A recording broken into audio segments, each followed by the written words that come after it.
Hello, it's Winfred again, but this time we are going to make easy sweet bread. Now the reason I'm saying easy and sweet bread is because this kind of bread does not need to be proofed and it doesn't use yeast. That is why I said we are going to make easy sweet bread. And the reason I'm saying sweet is because it has extra sugar compared to the normal bread. Now, we will start with this. We mix all our ingredients, but these are the ingredients we have. We have flour, salt, some sugar, some eggs, baking powder, cinnamon, and cooking vegetable oil, plus some milk. Now, at the end of the recording, I'll give you the recipe with its measurements. Now, it does not matter because most of the measurements will be saying a cup or two. It doesn't matter what kind of cup you're using. Remember, this is for home and anything easy for you to do at home for your family. So it doesn't matter what cup you're using. If I say 1 cup, use whatever cup you have. It will work as long as you pull it through, as in 1 cup of sugar, 1 cup of flour. Now, to make this easy sweet bread, you mix all the dry ingredients together. So that means I'll get my spatula. I have a hard one and a soft one, but for now I'll use the hard one. I mix the dry ingredients together. That means I mix the sugar and flour, and then I'll get my spoon because I need a half a spoon of salt. Now my spoons have measurements, so this is easy for me to know how much I'm supposed to put. Now this is half a spoon, so I'll use half a spoon of salt for my cake. Many people like their cakes too sweet and they don't want to even put their bread sweet and they don't want any salt, but I'll put half a spoon of salt, and then I'll mix my baking powder. Now baking powder, you need 4 tablespoons for these measurements because the flour is 4 cups and 1 cup of sugar. Now for the baking powder, you will use 4 tablespoons of baking powder. It doesn't matter, even when you don't have the ones I have here with me, you can use the normal tablespoon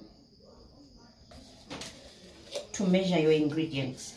And it is important that you stick to the measurements because then you'll get the bread the way you want it. Now, because we are not using yeast, that's why we are using more of baking powder. So you saw I put 4 spoons of baking powder, and then I'll mix my dry ingredients together. You're probably wondering why I didn't use the cinnamon and sugar that is on that sauce.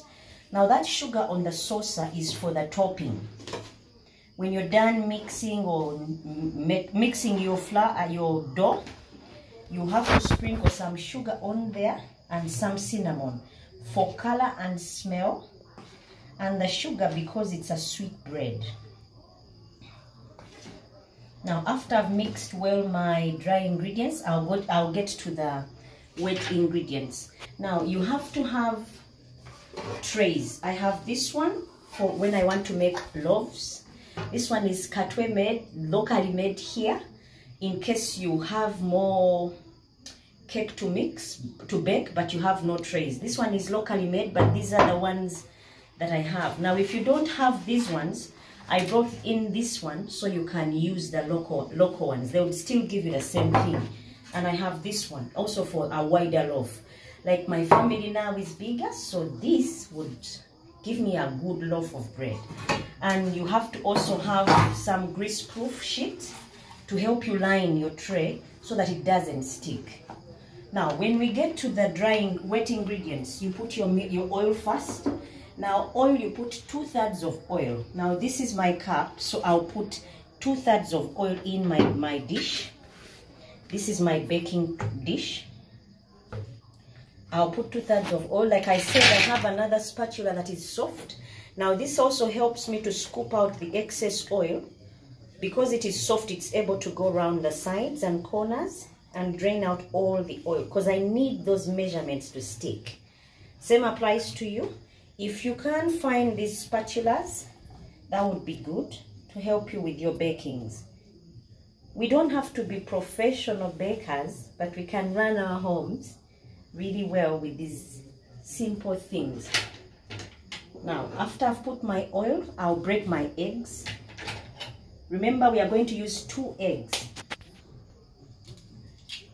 Now, this is my hard spatula. Many of you may be thinking, how come that one is able to break? It's the hard spatula. The soft one I used to scoop the oil.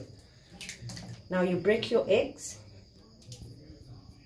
You put the eggs in the milk, in the oil, and then you add the milk. And no worries, the milk will not go bad. Then after you've added your milk, the milk is 2 pints, or you can set 2.5 cups of oil. And my mixer, you all need this because the mixer will help you get around very easily when baking. But if you don't have one, you could try using a whisker, but it has to be strong enough to do your job. Now after, I'll plug in my mixer and then I'll turn it on the slow mix and blend. After it is mixed well,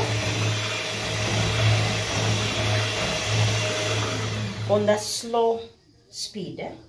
Now, the reason why you need this baking dish is because it does not promote splashing, so your ingredients are in one place. Now let's add the dry ingredients, which is the flour, the sugar, the baking powder used. This cake is easy because you don't need so many ingredients like other cakes. This bread is easy and you don't have to proof it. You mix in the dry ingredients and then blend at slow speed until it is well mixed.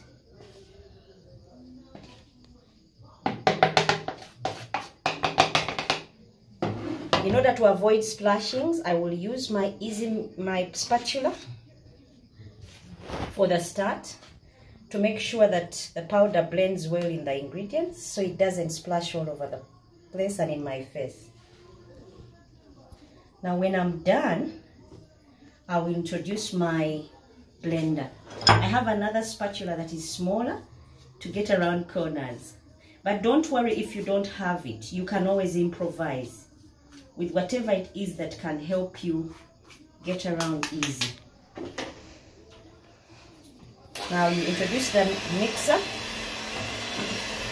and you mix until you see a fine consistency. And once it is done, that is basically it.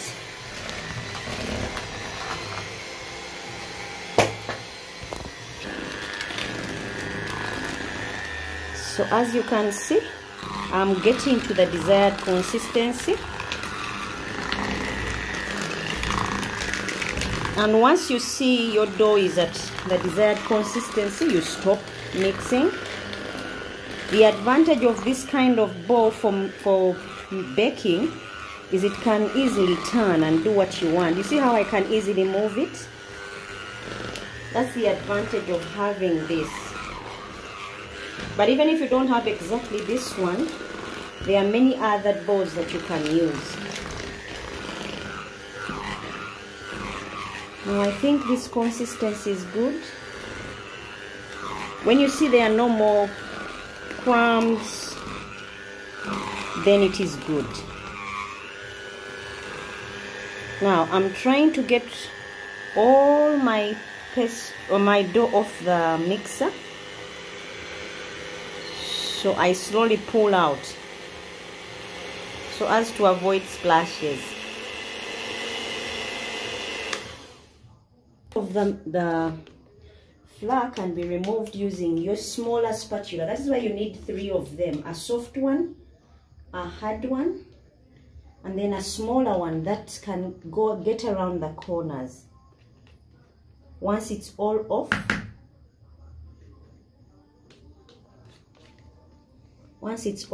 then we are going to line our trays. I've finished scooping off the excess, and that's the end of the use of this mixer. I'll not need it again. So I unplug, and in order to avoid dripping, I put my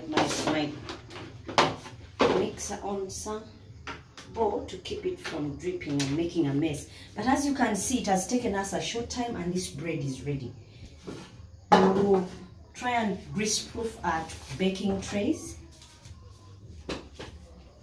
Now, because we've finished making our pastry or our dough, you need this sheet to line your tray because it helps with the sticking, so that your bread doesn't stick on the tray. Like I said, if you have the local ones, these ones will definitely need the grease-proof sheet because they tend to be heavy as opposed to these ones which are light bodied. Now, you cut out the shape of your tray. I'll start off with this one. You measure the desired size, then you cut. Like I said, you have to have a pair of scissors that would help you around the kitchen. Now, after you've cut your grease-proof sheet, you line your tray well so that it doesn't stick on there when you after baking. It's easy. You just carry by the paper and you let it cool. Now I'm going to put my cake mix in the, because it's good, so you don't make it too full because then it will spill over. After you smear it very well around the tray, in the tray, and then remember you preheat your oven at 180 degrees and then put a timer for about 20 minutes. Then you introduce your cake mix. Now, after you've done this, you sprinkle some sugar because this will help, because it's a sweet bread. So you sprinkle some sugar. This is to remind you it is sweet bread. Not so much, but just a bit. Then we bring in the cinnamon for color and flavor. You can sprinkle any design. Sprinkle like this. It will definitely come out like this. Where I've not put will stay white, and where I've put will be brown. Now, you take to the oven to bake. Now, as our cake is baking, I told you it's at 180 degrees for 30 minutes.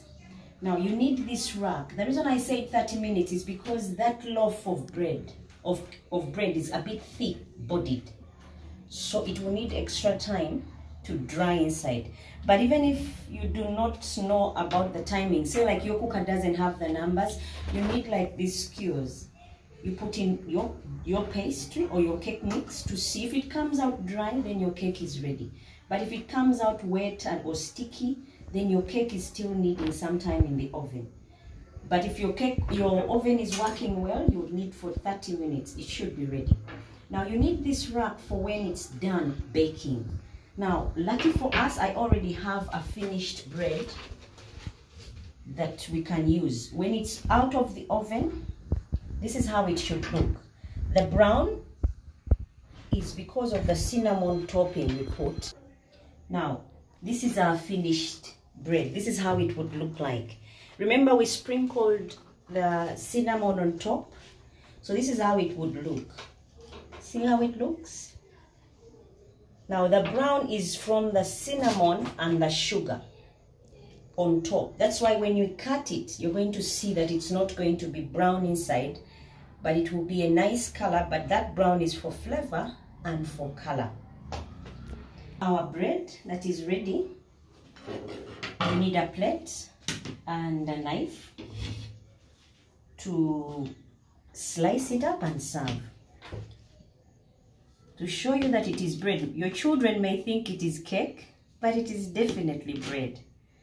but it's the sweet type, one like they've not had in a long time. They tend to like it, especially if they have a sweet tooth, because of all the sugar you sprinkle on top and the sweetness of the bread. I'm going to show you how sweet, how soft it is, and how sumptuous it looks inside. The advantage of this kind of bread it's feeding. This is how it would look. See? And they would love it. Join me next time for more sumptuous meals. Bye-bye. Subscribe and like in order for me to be encouraged to make more videos for you. Bye-bye. Thank you.